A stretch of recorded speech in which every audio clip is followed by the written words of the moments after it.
Bank sector को अगर हम लोग देखते हैं तो बैंक निफ्टी पे क्या है, देखिए थोड़े बड़े टाइम फ्रेम पे देखेंगे, वीकली चार्ट पे देखेंगे तो डेफिनेटली ये टॉप पे आने का कोशिश करेंगे गाइस। और ये जो वीक में चली है वो देखिए, ये जो रेजिस्टेंस जोन है, ये जो रेजिस्टेंस जोन है एकदम वहां पे आके रुक गए हैं। ठीक है, इसको हम लोग रेजिस्टेंस जोन पकड़ सकते हैं, या तो थोड़े नीचे अगर ऐसे पकड़ते हैं। ठीक है, देखिए वही से प्राइस एक बार गिरा था। ठीक है, यहाँ पे जाके दोबारा गिरा, यहाँ पे गिरा, यहाँ पे एक बार कोशिश किया था, तो इसके ऊपर प्राइस है, पहली बात। दूसरी बात है, हम लोग अगर डेली के चार्ट पे आते हैं तो यहाँ पे तो कुछ भी ट्रेंड लाइन मुझे ऐसे नहीं दिख रहा है। अगर हम लोग इसको ऐसे पकड़ते हैं तो गाइस यहाँ पे एक ब्रेकआउट दिख रहे हैं हमें। ठीक है, ब्रेकआउट दिख रहा है। एक्चुअल में यहाँ पे बहुत स्ट्रॉन्ग रेजिस्टेंस जोन थे जिसको प्राइस ने तोड़ के ऊपर के साइड पे दिया। अभी कल के वीडियोस आप लोग अभी भी देखोगे तो मैं उसको शेयर करना चाहूंगा आप लोगों के साथ। ठीक है, कल की वीडियोस में मैंने बोला था गाइस, अगर ये लेवल, एक मिनट मैं कल के वीडियो एक बार ऑन कर लेता हूँ। तो गाइस देखा, मैंने आप लोगों को ऑलरेडी बोल चुका था कि ये लेवल्स अगर तोड़ेंगे तो 800 के लेवल्स या उसके नजदीक लेवल आपको दिख जाएंगे। तो देखिए, अगर आप लोग फॉलो करते हो मेरा चैनल को तो आपको ये लेवल्स मैं पहले ही बता चुका हूँ। तो आप अगर इस पे मान लीजिए 15 मिनट के चार्ट पे आ जाते हो तो देखिए गाइस, अगर मैंने जैसे कहा था, ठीक है, तो ये क्या हुआ, ये 3 ये जो लेवल है, ये जो सपोर्ट लेवल था, यानी ये लेवल जो मैंने मार्क किया था लाइक दिस, तो इसको इसने क्या किया, गैप अप्स ओपन से ब्रेकआउट दिया। तो पहले 15 मिनट रुक जाइए, सेकेंड 15 मिनट ऑनवर्ड्स गाइस, यहाँ पे गाइस पावर प्रॉब्लम था, आ गए। एनीवे, तो जो बात कर रहे थे, देखिए अगर ये लेवल 35,350 इस लेवल को जैसे ही तोड़ा तो आप लोग क्या, देखिए मैं आपको एक लीड दिया था कि ये 38,000 तक आ सकता है। जैसे इसने गैप अप दिया 15 मिनट पहले आप लोगों ने देख लिया, वो देखना भी चाहिए। इसने एक बार नीचे आया, ऊपर गया, और जैसे ही नेक्स्ट कैंडल ऊपर पे इसने सस्टेन कर गया, तो ये 15 मिनट आप लोग देख भी सकते हो, नहीं भी देख सकते हो। आप लोगों के पास अगर थोड़े बहुत कंफर्मेशन है कि ये जगह आ सकते हैं, क्यों आ सकते हैं, मैं किस हिसाब से आपको बोला गाइस, ये सीखना पड़ेगा। ठीक है, तो देखिए ये जो गैप है, ये जो गैप है, ये गैप को फिल करने के लिए आएंगे, है क्या नहीं? तो इस गैप की वजह से हम लोगों को ये लेवल दिख सकते हैं, इसलिए मैंने बताया था। तो यहाँ पे थोड़े बहुत आगे आप लोग एंट्री ले सकते थे। पहले 15 मिनट के बाद अगर इस कैंडल के शुरुआत के 5 मिनट्स पे अगर हम लोग देखते हैं, 5 मिनट्स के कैंडल पे देखते हैं, तो देखिए ये 1 2 3 पहले 15 मिनट हो गया, नेक्स्ट 5 मिनट के कैंडल जैसे ही इसके ऊपर क्लोज होते हैं तो गाइस यहाँ पे हम लोग को एंट्री मिलती है जो है 35,475, 35,475। यहाँ पे अगर हम लोगों को एंट्री मिलती तो गाइस 35,800 के नजदीक हम लोग निकल सकते थे।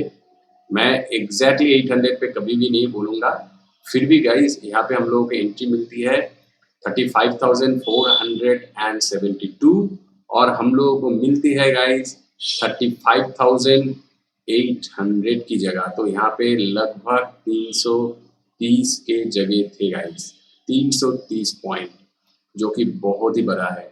और अगर ये 1 2 3 1 2 3 आप लोग यहाँ पे भी एंट्री करते हो तो भी आप लोगों को 600 से लेके 800 200 की जगह यहाँ पे भी आप लोगों को मिले थे।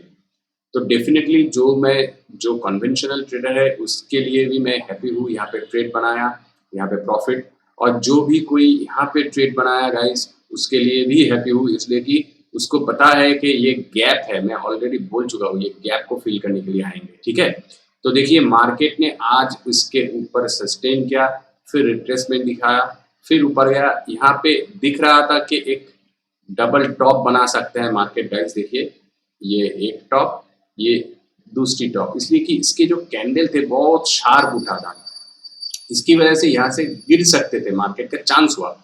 मगर ये 35,800 अगर वाई चेन को कोई देखता है तो गाइस उसको पता है कि 35,800 कितनी स्ट्रॉन्ग लेवल्स है। मैं इसको हटाऊंगा थोड़ा। अभी स्ट्रॉन्ग सपोर्ट कहाँ पे है? बहुत दूर है गाइस, 35,000 पे सबसे ज्यादा है। अभी नजदीक वाले में अगर हम लोग देखते हैं तो रेजिस्टेंस मिलती है 37,000, बहुत दूर है guys, बहुत दूर, बहुत दूर। इसलिए मैं बोल रहा हूँ कि ऊपर उठने की जगह सिर्फ तो 36,000 आया, तो 37,000 मतलब 1000 पॉइंट मार्केट दूर है। मतलब कि सबसे स्ट्रॉन्ग जहाँ पे रेजिस्टेंस बनते हैं, और नजदीक के रेजिस्टेंस गाइस 36,200 पे है। ठीक है, तो ये 200 और इसके बाद है 600, 37, 500, तो 500 भी दूर है।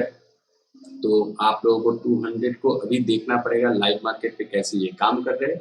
मगर इसमें एक चीज है, देखिए आप लोग 200 पॉइंट नीचे या 200 पॉइंट ऊपर पकड़ लीजिए, तो 200 पॉइंट ऊपर है 36,200, 200 पे ये है स्ट्रॉन्ग अभी के लिए, फिलहाल स्ट्रॉन्ग नहीं, ये है अच्छी खासी एक रेजिस्टेंस जोन। और 200 पॉइंट ऊपर, 200 पॉइंट नीचे एक्चुअली, तो 35,800 पे 8.5। तो इसके मतलब क्या बनते हैं? इसके मतलब है ऊपर पे ताकत ज्यादा है, नीचे पे ताकत कम है। तो उसके भी नीचे है 35,500, उसके भी नीचे है 35,500। तो नीचे पे 12.6 lakhs है 35,500, ऊपर पे 12.6 है 36,200।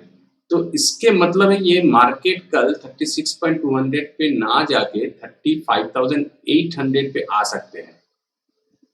ठीक है गाइस, देखिए 35,800 पे वीकनेस है, थोड़े ये वीकनेस दिख रहा है, स्ट्रॉन्गनेस है 35,500 पे। तो 35,500 ये लेवल है, तो इस लेवल तक मार्केट को गिराना नहीं चाहेंगे। तो यहाँ पे 12.6 लाख है और ऊपर के साइड पे यही पे 12.6 लाख है। तो इसके मतलब है यहाँ पे प्राइस को सस्टेन नहीं किया जाएगा, यहाँ से मार्केट गिर सकते हैं और ये 38 की लेवल्स भी दिख सकते हैं, और उसके हिसाब से 35,600, 35,400 भी दिख सकता है। तो कल जैसे हम लोगों ने डिस्कस किया कि बाकी सभी सेक्टर उठ सकते हैं नीचे से ऊपर, सिर्फ एफएमसीजी को छोड़ के, मगर निफ्टी गिर सकते हैं, सॉरी बैंक निफ्टी गिर सकते हैं, मुझे ऐसे लग रहा है गिर सकते हैं, मतलब according to the Y chain. तो पहली बात देखना पड़ेगा गाइस, देखिए सबसे बढ़िया बात है आप सभी सेक्टर को देख लीजिए, मगर बैंकिंग सेक्टर को छोड़ना मत। अगर ये डेफिनेटली यहाँ पे एक ब्रेकडाउन आते हैं और ये 35,800 को तोड़ के नीचे के साइड जाते हैं, मान लीजिए ऐसे इसने कंफर्मेशन दे दिया तोड़ के नीचे के साइड पे, ठीक है, तो आप लोग यहीं पे रह सकते हो, पहली बात। दूसरी बात, यहाँ से निफ्टी का डिसीजन कैसे हो सकता है? निफ्टी कल भी मार्केट पे चल सकती है, मगर एक साइडवेज जैसे हो सकता है। क्यों गाइस, मैं ये क्यों बता रहा हूँ? निफ्टी पे आ जाते हैं। देखिए बैंक निफ्टी को ऐसे खींच रहे हैं, मगर एक दूसरे जो भी सेक्टर है वो नीचे खींच रहे हैं। ये आप बैंकिंग सेक्टर के लिए पकड़ सकते हैं, ऊपर के छलांग जो लगाया था, ठीक है, बैंक देखिए फर्स्ट आवर पे ही वो छलांग लगा दिया था यहाँ पे गैप अप से, ठीक है। तो इसके वजह से निफ्टी भी वही छलांग लगाया, ठीक है। उसके बाद जो भी सेक्टर थे वो खराब चल रहे थे बोल के ये साइडवेज जैसे एक्ट किया प्राइस में। अभी दूसरे सेक्टर अगर चलना शुरू करेंगे कल, तो बैंक भी चलना शुरू करेंगे, ठीक है। तो आप लोगों को निफ्टी में कैसे एंट्री बनाना होगा? निफ्टी में बनाने के लिए ये जो ट्रेंड लाइन हम लोगों ने खींचा, इसके ऊपर अगर प्राइस जाते हैं तो बाइंग पोजीशन बनाइए, निस्संदेह इस पर बाइंग पोजीशन बनाइए। और कितने दूर जा सकते हैं? देखिए पहले 300 को क्रॉस करते हैं ये, अगर 300 को क्रॉस करते हैं तो वाई चेन पे हम लोग आ जाते हैं निफ्टी पे।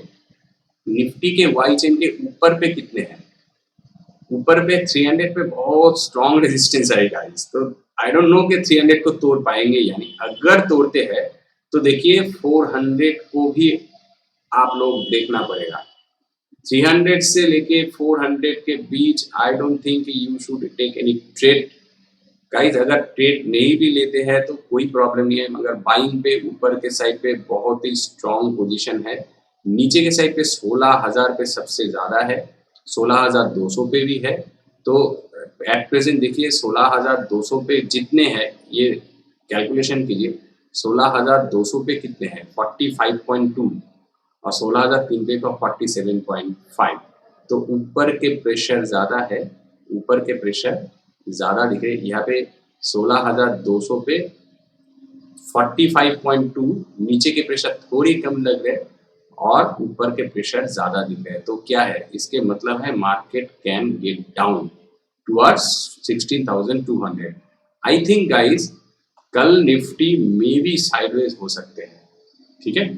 इस 200 से 300 के बीच में तो एकदम 200-300 नहीं, कितना 200 या 300, हाँ 200 के 3 से ये 100 पॉइंट के अंदर रहेंगे ऐसे मुझे नहीं लग रहा है। या तो साइडवेज नहीं होंगे गाइस, इस ये लेवल 200 को तोड़ते हैं तो नीचे फॉल करेंगे। ये जो हम लोगों ने ट्रेंड लाइन खींचा था, ये जो हम लोगों ने ट्रेंड लाइन खींचा था, इसको टच करने के लिए आएंगे। या तो देखिए एक साथ में इस ट्रेंड लाइन को, इस ट्रेंड लाइन को दोनों को तोड़ के नीचे के साइड पे आएंगे रिट्रेसमेंट के लिए, और उसके हिसाब से बैंक भी नीचे गिरेंगे गाइस। और बैंक का गिरना भी होता है गाइस, ठीक है। बैंक कहा गई यहाँ पे, बैंक के गिरना भी होता है गाइस। इसके डाउनफॉल अगर 35,800 होते हैं, ऊपर के साइड पे बहुत सारा रेजिस्टेंस है आप लोगों को दिख गए।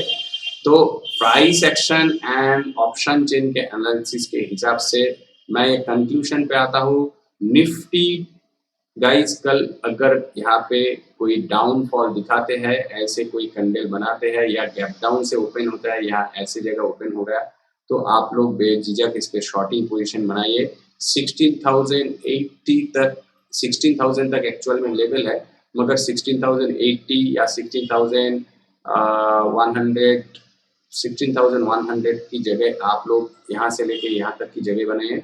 उसके नीचे वेट मत कीजिएगा, ठीक है। उसके नीचे वेट मत कीजिए। बैंक ये ट्रेंड उठने वाले हैं तो इसमें उतना ज़्यादा फॉल नहीं होंगे। तो इसको एक बार सही से ड्रॉ भी करते हैं तो भी 16,100 की लेवल्स हम लोगों को दिख रहे हैं, 16,100 से थोड़े नीचे। तो आप लोग 16,100 के टारगेट पकड़ के चलो तो आप लोगों को ये प्रॉफिट दिख जाएंगे, ठीक है गाइस। अगर यहाँ पे एक ब्रेकडाउन आते हैं तो करेक्शन के लिए आएंगे, ठीक है। पेशेंस रखना गाइस, यहाँ पे ब्रेकडाउन आते हैं तो डेफिनेटली करेक्शन, और ये जो गैप है इस गैप को भी फिल करेंगे, नीचे प्राइस आएंगे। और ये ट्रेंड लाइन अगर तोड़ दी तो ये गैप को फिल करने के लिए आएंगे, यहाँ से दोबारा ऊपर उठ सकते हैं, जो कि मुझे पॉसिबल नहीं लग रहा है। 16,000 पे बहुत सारा प्रेशर है 16,000 पे। तो यहाँ से आई थिंक ये घूम के ऊपर के साइड जाएंगे और यहाँ पे एक ऐसे ट्रेंड लाइन बनाएंगे। उसके बाद यहाँ पे ब्रेकआउट आना है, वो बात की बात है, कल ही आएंगे ऐसे कुछ बात नहीं बनती। ये हो गया दूसरी पॉइंट। और एक चीज है गाइस, अगर मान लीजिए कि ऊपर के साइड ब्रेकआउट आ गया है तो गाइस रुकना है। आप लोगों को पता है कि मैं ऑलरेडी आपको बोल चुका हूँ गाइस। देखिए इसके लेवल देखिए, अगर यहाँ पे ब्रेकडाउन आते हैं तो देखिए 200, ये निफ्टी है तो 300 पे है, 400 पे है। तो यहाँ पे सारा स्ट्रॉन्ग रेजिस्टेंस है। तो स्ट्रॉन्ग रेजिस्टेंस के लिए आपको मैं सजेस्ट नहीं करूंगा कि बाइंग अपॉर्चुनिटी ढूंढने के लिए गाइस। अगर कंसोलिडेशन होता है तो आप सेलिंग अपॉर्चुनिटी लीजिए, बहुत बड़ी चाल आपको दिख जाएंगे। और मान लीजिए कि ये 400 को भी तोड़ के कंफर्म कर दिया तो 400 के तोड़ने में गाइस इसमें जो टाइम लगेंगे, टाइम लेके जो जाएंगे, उसके बीच में आप लोग फंस जाओगे। और अगर वो बाद में भी आया तो उसमें ट्रेड लेने का मजा नहीं आएंगे। कितना दूर जा सकते हैं या ऐसे कंसिडर होकर दोबारा गिर सकते हैं, ऐसे भी हो सकता है, ठीक है। और एकदम से अगर 300 के ऊपर गैप अप खुल गया एकदम से, तो एक बाइंग अपॉर्चुनिटी बनाएंगे 300 से लेकर 400 के बीच में। मैं बोलना चाहूंगा, एक मिनट, मान लीजिए कि 300 के ऊपर खुल गया, 300 के लेवल मैं मार्क करना चाहूंगा, ये हो जाएंगे 300 के ऊपर। मान लीजिए यहाँ पे मार्केट खुल गया, ठीक है, पहला 15 मिनट के कैंडल देख लीजिए, दूसरी 15 मिनट अगर कंफर्मेशन होता है तो आपको ये 400 के लेवल से पहले पहले निकलना होगा। बाइंग अपॉर्चुनिटी में बोल रहा हूँ, ठीक है। और स्टॉप लॉस भी छोटे होंगे गाइस, 1:1 रेशियो के हिसाब से स्टॉप लॉस छोटा लेना। अगर हिट भी होता है तो कोई प्रॉब्लम नहीं है, मार्केट रिट्रेस के लिए आएंगे। और जो भी बाइंग करना चाहता है उसके लिए यही पोजीशन सही रहेगा। और अगर ये यहाँ पे रुकते हैं तो ट्रेडिंग स्टॉप लॉस यूज कीजिए मिडिल पे, यहाँ पे अगर एंट्री मिलती है तो यहाँ पे ट्रेडिंग स्टॉप लॉस यूज कीजिए, या थोड़े नीचे छोटा लाभ के लिए आप रिस्क लीजिए। अगर इस पे लॉस तो आपको घटाना है ना। अगर आप लोग मान लीजिए यहाँ पे आपको एंट्री मिलती है, ठीक है, और आपका टारगेट ये लेवल है, मैं 90 पे दिया, 16,390 पकड़ लीजिए, 10 पैसे के बफर है, उससे पहले आप 10 रुपए के, उससे पहले आप लोग निकल जाओगे। फिर भी मार्केट अगर मान लीजिए कल की अगले दिन के जैसे एकदम पे 400 को टच करके ऊपर 1 पैसे भी ऊपर चला गया, 400 को तोड़ के 1 रुपए भी ऊपर चला गया, 1 पैसे भी ऊपर चला गया, तो आप लोग यहाँ पे सस्टेन कर जाओ गाइस, कोई प्रॉब्लम नहीं है। आपके एंट्री पॉइंट के थोड़े नीचे या एंट्री पॉइंट पे आप लोग स्टॉप लॉस को लगा के रख दो। अगर हिट भी होता है तो no loss no profit strategy पे आपका हिट हो जाएंगे, कोई प्रॉब्लम नहीं है। और अगर यहाँ पे 400 को 0.1 पैसे 0.01 पैसे से भी अगर 400 को तोड़ते हैं तो आप लोग समझ लेना कि ये 400 पास तोड़ के ऊपर जाएंगे, ठीक है। तो उसके अगले पड़ाव होंगे 500, 400 के अगले पड़ाव होंगे 500। तो यहाँ पे एंट्री बना के यहाँ पे 500 से पहले 480 पे आप लोग निकल जाओ, यहाँ पे आपका प्रॉफिट आ जाएगा। 200 पॉइंट की यहाँ पे चाल है, ठीक है, उतनी बड़े पॉइंट नहीं चाहिए गाइस। और सबसे सही होगा अगर 300 के ऊपर मार्केट खोल गया तो 400 के नजदीक आ जाइए, 60 से 70 पॉइंट लीजिए, आराम से निकल जाइए और घर में जाके सो जाइए, ठीक है। मत घर में मतलब क्या है, और सोचिए कुछ मत, ठीक है। और यहाँ पे आएंगे तो थोड़ा टेंशन लेना पड़ेगा, 400 के ऊपर जाएंगे, 500 तक जाएंगे, ये नहीं जाएंगे, यार प्रॉफिट से मतलब है, ठीक है, छोटा प्रॉफिट हो मगर प्रॉफिट से मतलब है, प्रॉफिट कीजिए और उसके हिसाब से आप लोग एक्ट कीजिए। सो ये है आज निफ्टी एंड बैंक निफ्टी के प्रेडिक्शन। बैंक निफ्टी भी मैं बोल चुका हूँ गाइज, एक साथ में एक ही वीडियो में डालने वाला हूँ, आप लोग थोड़ा पेशेंस के साथ बड़े बन जाएंगे, फिर भी थोड़ा पेशेंस के साथ देखिए। मैं 3-4 के सेक्टर को मैंने एनालिसिस किया कि निफ्टी कैसे एक्ट कर सकता है, बैंक निफ्टी कैसे एक्ट कर सकता है, और उसके साथ हम लोग ऑप्शन चेन भी एनालिसिस किया।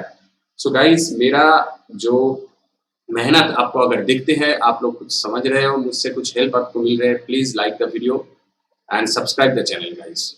See you in the next session. Thanks for watching.